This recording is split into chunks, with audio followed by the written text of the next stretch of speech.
yang sama, yaitu teks deskripsi. Nah, di dalam teks deskripsi sudah ada beberapa materi yang kita pelajari. Yang pertama, pengertian, ciri, dan jenis teks deskripsi. Yang kedua, kita juga sudah mempelajari ciri penggunaan bahasa pada teks deskripsi. Yang ketiga, kita juga sudah mempelajari struktur teks deskripsi. Dan yang keempat, kali ini yang akan kita bahas mengenai ciri kebahasaan teks deskripsi. Dan pada video saya selanjutnya akan muncul materi menulis teks deskripsi. Ciri kebahasaan dari teks deskripsi ada beberapa yang harus kalian perhatikan. Pertama, penggunaan kata dalam kalimat yang kata dasarnya diawali dengan huruf K, P, T, dan S.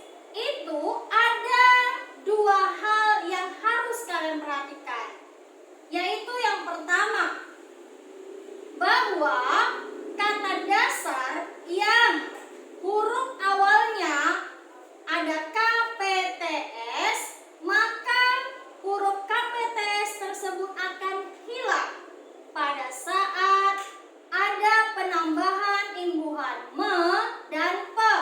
Contoh, kata dasarnya adalah tarik, berarti diawali dengan huruf T.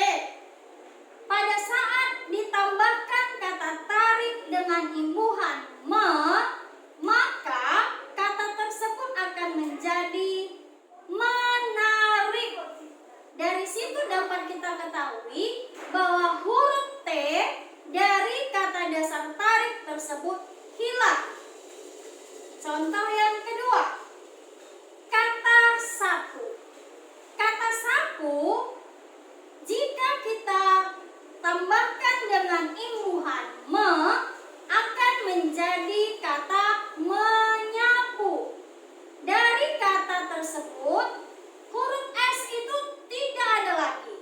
Nah, itulah hal yang harus diperhatikan. Yang pertama, apabila kata dasarnya diawali dengan huruf K, P, T, S. Yang kedua yang harus kamu perhatikan adalah KPTS tersebut bisa tidak hilang apabila huruf KPTS pada kata dasar ada yang namanya mendapatkan konsonan rangkap, atau dengan kata lain, konsonan itu kan huruf yang bukan vokal kan, berarti selain A, I, U, E, O. Konsonan itu yang rangkap ada dua konsonan. Contoh, KL, SY. Nah, itu namanya konsonan rangkap. Misal, kata dasarnya adalah klasifikasi, diawali dengan huruf K. Kalau dari ciri yang pertama tadi, huruf K harus hilang. Tapi karena di kata klasifikasi, huruf keduanya juga konsonan, yaitu huruf L, maka K tersebut tidak hilang. Misal, klasifikasi ditambahkan dengan imbuhan me menjadi mengklasifikasi. Berarti huruf K di kata klasifikasi tidak hilang. Itulah pembuktian dari ciri yang kedua. Ciri kebahasan teks deskripsi yang kedua, penggunaan kata depan. Nah, apa sih kata depan? Kata depan itu adalah kata yang berfungsi menunjukkan tempat atau lokasi. Contoh ada di, ke, dari, dan pada. Cuma kalian harus jeli memperhatikan, jangan samakan di kata depan dengan di sebagai imbuhan. Ya, itu berbeda. Perbedaannya, kalau di sebagai kata depan atau ke sebagai kata depan, penulisannya kata depan dengan kata dasar selanjutnya wajib ditulis terpisah. Contohnya, pemandangan di pantai sungguh indah. Kata di pantai itu merupakan di sebagai kata depan karena dia menunjukkan tempat, pantai. Maka tulisan di dengan pantai harus dipisah. Yang kedua, kalau di sebagai imbuhan, ditulisnya antara di imbuhan dengan kata dasar wajib ditulis serangkai. Contoh, sayuran itu dimasak ibu. Ada kata dimasak. Nah, di dengan kata masak itu ditulis serangkai. Karena apa? Karena di sana bukan sebagai penunjuk tempat atau lokasi, melainkan sebagai imbuhan saja. Nah, sekarang ciri yang ketiga yaitu penggunaan huruf kapital. Apa sih huruf kapital? Huruf kapital merupakan huruf besar, ya. Nah, di dalam penggunaan huruf kapital, kita harus memperhatikan aturan-aturan yang ada. Aturan-aturan tersebutlah yang akan kita bahas kali ini. 1. Huruf kapital itu muncul di awal kalimat. Jadi, awal kalimat tersebut huruf pertamanya wajib huruf besar. Contohnya, Budi pergi ke pasar. Maka kata Budi tersebut yang dimulai dari huruf B harus menggunakan huruf besar atau huruf kapital. Penggunaan huruf kapital yang kedua, huruf kapital juga dipakai di dalam petikan langsung. Contohnya sebagai berikut. Nah, di contoh tersebut ada kalimat yang berada di dalam petikan langsung. Petikan langsung itu ditandai dengan tanda petik pembuka dan petik penutup. Jadi kalimat yang di dalam tanda petik tersebut merupakan kalimat langsung. Kamu boleh perhatikan contoh tersebut bahwa pada kata kamu yang ada di dalam kalimat langsung tersebut menggunakan huruf besar di huruf K. Yang ketiga, huruf kapital juga dipakai pada nama Tuhan, nama kata ganti Tuhan, dan kitab suci. Contohnya bisa kalian perhatikan satu persatu berikut ini. Contoh yang pertama, ada kata Allah. Allah itu adalah nama Tuhan. Jadi huruf A di kata Allah itu huruf besar. Contoh yang kedua tadi, adanya kata ganti nama Tuhan. Kalian bisa perhatikan di contoh tersebut bahwa ada huruf M besar mau menandakan bahwa itu adalah kata ganti nama dari Tuhan, yaitu nya. Makanya N-nya besar. Yang berikutnya kitab suci. Di contoh tadi juga kalian lihat kitab suci tersebut diawali dengan huruf besar juga.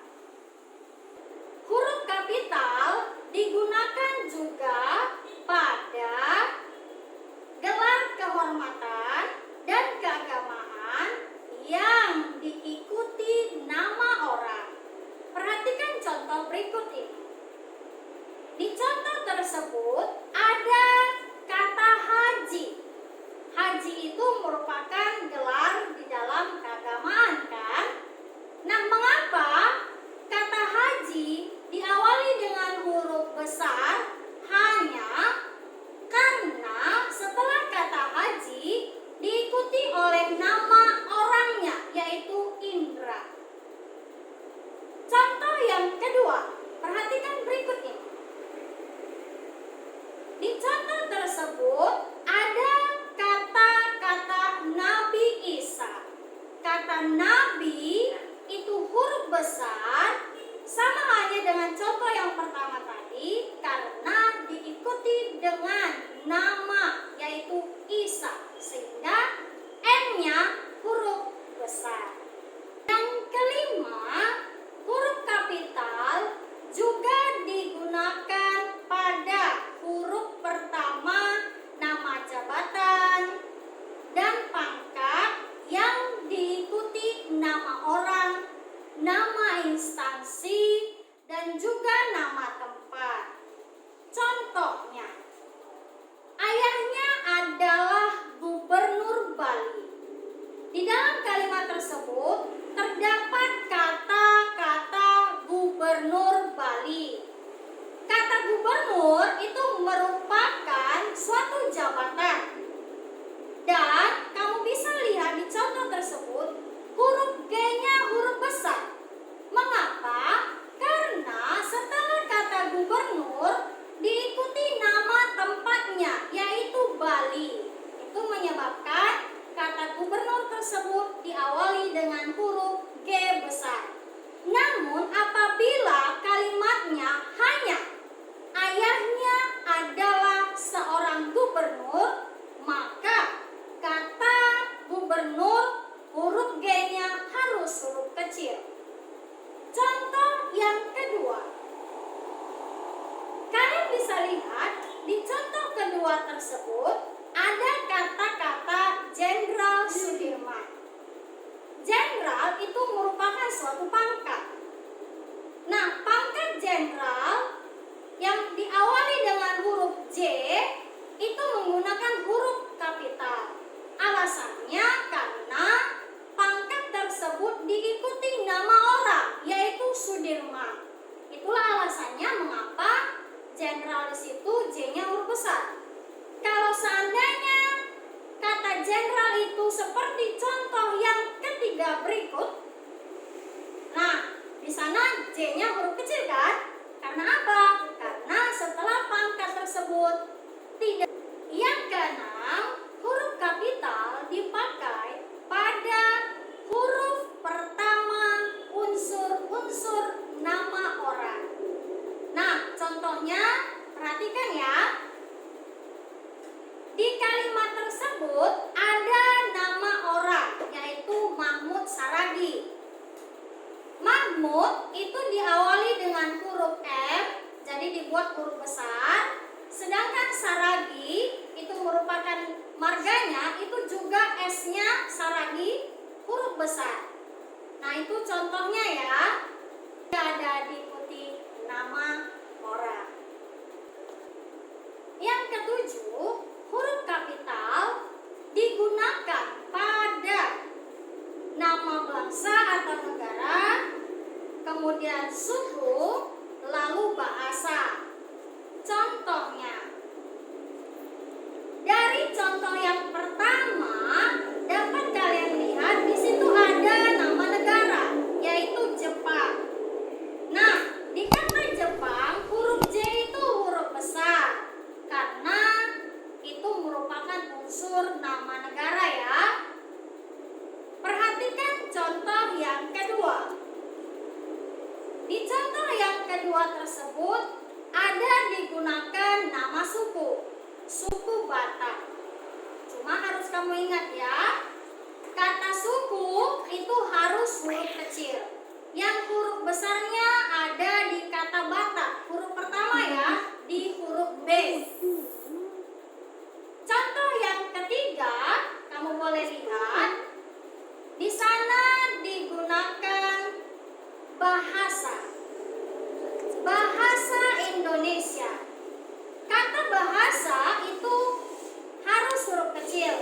huruf besar ya. Yang huruf besarnya adalah kata Indonesia di huruf pertama, yaitu huruf I. Itulah penggunaan huruf kapital bagian ke-7. Yang ke-8, huruf kapital tersebut digunakan di huruf pertama nama tahun, bulan, hari, hari raya, dan peristiwa sejarah. Contoh, perhatikan ya. Di contoh pertama tersebut, kalian bisa lihat bersama nama tahunnya yaitu tahun Masehi. Huruf pertama di kata Masehi yaitu huruf M itu harus huruf besar karena itu merupakan nama tahun ya. Contoh yang berikutnya, kalau bulan, misalnya ini kan bulan September, maka kata September yang diawali dengan huruf S itu juga harus huruf kapital. Contoh selanjutnya, kalian bisa lihat di contoh tersebut, itu ada nama hari ya, yaitu hari Kamis. Maka kata Kamis yang ada huruf pertamanya yaitu K itu juga harus huruf kapital. Tapi kata hari yaitu H itu harus huruf kecil ya. Selanjutnya, contohnya perhatikan kembali. Nah, contoh ini menggunakan hari raya, yaitu hari raya umat Kristiani ya, yaitu Natal. Maka huruf pertama di kata Natal yaitu N harus huruf kapital. Dan contoh yang terakhir, kalian bisa lihat itu ada suatu peristiwa sejarah yaitu Sumpah Pemuda.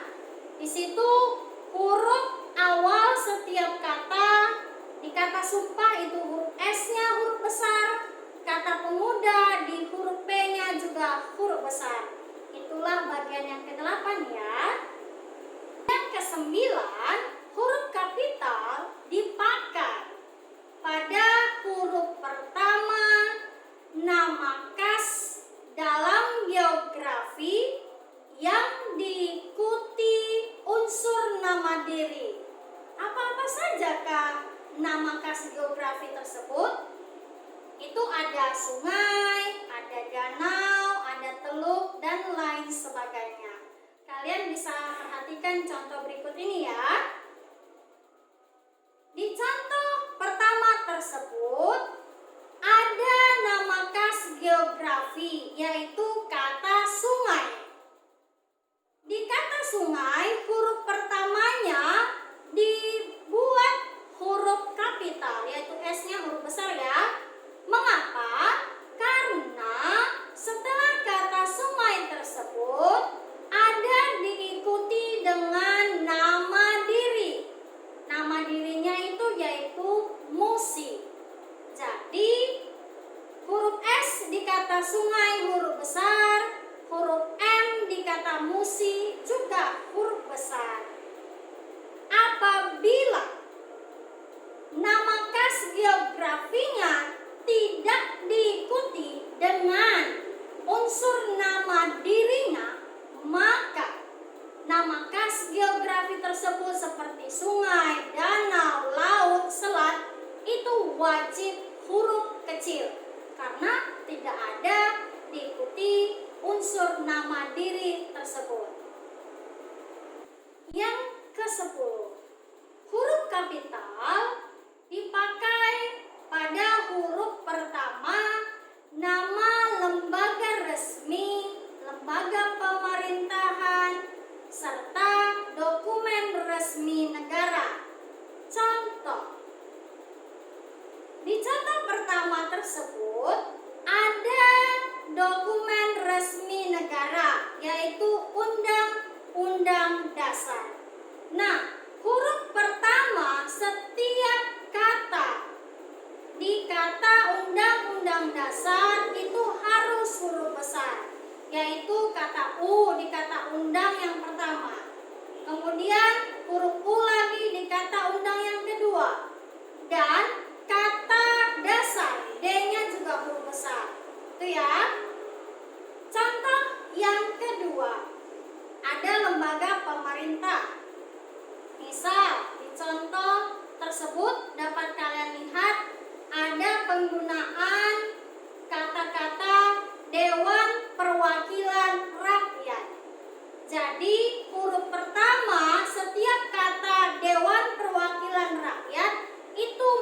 menggunakan huruf kapital. Kata dewan, D-nya huruf besar. Perwakilan, B-nya huruf besar. Rakyat, R-nya huruf besar. Itulah di bagian ke-10 tersebut. Yang ke-11, huruf kapital juga digunakan pada huruf-huruf pertama kata ulang utuh yang menandakan nama badan atau lembaga ya. Nah, pasti kalian masih ingat pelajaran SD dulu mengenai kata ulang utuh ya. Kata ulang utuh itu kan kata dasar yang diulangi secara keseluruhan tanpa ada perubahan huruf apapun atau penambahan imbuhan apapun. Contoh, kata meja itu kata dasar ya. Kalau diulang utuh jadi meja, meja. Oke. Nah, kalau di huruf kapital ini kata ulang utuh tersebut bisa pakai huruf besar di awal huruf pertama setiap kata apabila tadi saya katakan terdapat nama badan atau lembaga ya. Contohnya, Perserikatan Bangsa-Bangsa. Di kata tersebut ada kata-kata bangsa-bangsa. Nah, itu merupakan kata ulang utuh kan? Jadi Perserikatan Bangsa-Bangsa itu kan merupakan nama lembaga atau badan kan? Nah, itulah alasannya mengapa Perserikatan Bangsa-Bangsa huruf pertama di kata ulang tersebut huruf besar, yaitu bangsa B-nya besar, kemudian kata bangsa yang kedua B-nya juga huruf besar. Karena itu alasannya ya anak-anak.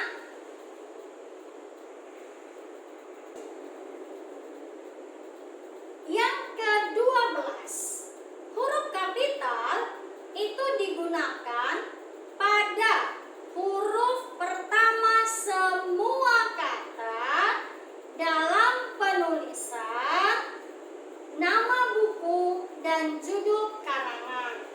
Tapi ada kecualinya ya. Kalau dia berupa kata depan, tadi udah kita bahas ya, kata depan itu ada di, ke, dari, pada yang menunjukkan tempat, maka itu tidak huruf besar ya, melainkan huruf kecil. Contoh, di contoh tersebut pasti kalian bertanya-tanya, mengapa ada kata depan yang menggunakan huruf kapital, yaitu ada di kata dari, D-nya huruf besar kan? Nah, itu kan nama buku ya, nama buku kan, judulnya Dari Ave Maria ke Jalan Lain di Roma. Itu kan judul awalnya dimulai dari kata dari. Jadi dia memang huruf besar. Tapi kalau bukan awal dari sebuah judul, maka dia kembali ke huruf kecil seperti ada ke dan di. Ya kan? Dia huruf kecil. Lain dengan kata dari yang memang judul sebuah buku yang awal judul tersebut. Makanya kata dari itu D-nya huruf besar ya. Yang ke-13, huruf kapital itu digunakan pada huruf pertama dalam kalimat menyapa atau yang terdapat kata acuannya ya. Kata acuan itu misalnya kata bapak, ibu, saudara. Tapi kamu harus perhatikan, tidak semua kata-kata bapak, ibu itu harus huruf besar. Kalau dia bukan merupakan kata acuan atau langsung menyapa orangnya, maka tidak boleh huruf kapital. Silakan perhatikan contoh berikut ini. Nah, di contoh tersebut kan langsung dia menyapa, langsung berbicara dengan bapaknya kan. Kapan bapak datang? Ya, langsung ada acuannya. Langsung dia menyapa, bertanya dengan orang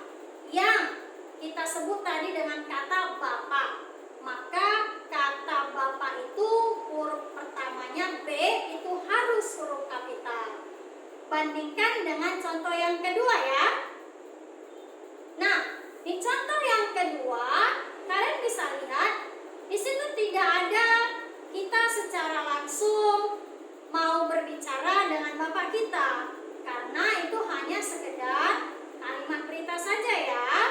Jadi kata bapak di situ harus huruf kecil karena dia bukan langsung kita sapa bapaknya, atau kata bapak di situ bukan merupakan kata acuan. Yang ke-14, huruf kapital digunakan pada huruf pertama, singkatan nama orang, kemudian gelar, pangkat, dan sapaan. Perhatikan contoh-contoh berikut ini. Di contoh tersebut, mulai dari yang pertama, itu kan ada singkatan nama orang kan? Contohnya nama saya, Mary Rosmaida Napitupulu. Itu bisa kita singkat, Mary-nya kita ambil dari huruf M saja, M besar. Titik, Rosmaida kita buat R besar. Lalu Napitupulu biasa saja, tidak ada penyingkatan. Nah, itu singkatan nama orang. Contoh yang berikutnya itu singkatan gelar, sarjana pendidikan. Jadi huruf S tersebut itu berasal dari kata sarjana. S-nya harus huruf besar, lalu diberi tanda titik karena itu singkatan. Lalu kata pendidikan diambillah dua huruf. Huruf yang besar itu hanya huruf pertama saja di kata P, pendidikan di huruf P ya. Lalu tetap diakhiri dengan tanda titik karena itu adalah singkatan. Contoh yang terakhir itu penggunaan sapaan. Prof, itu sapaan dari profesor ya. Jadi itu juga huruf P di kata prof tersebut menggunakan huruf kapital. Demikianlah anak-anak ibu dan semuanya. Yang saya sebutkan tadi seluruhnya adalah ciri-ciri kebahasaan yang terdapat dalam teks deskripsi. Jadi sudah ada 3 ciri yang kita bahas tadi ya. Yang pertama tadi penggunaan huruf KPTS. Lalu yang kedua ada penggunaan kata depan. Yang ketiga penggunaan huruf kapital. Nah, itu semuanya ciri kebahasaan yang harus kalian pahami di dalam teks deskripsi ya. Nah, sampai di sini dulu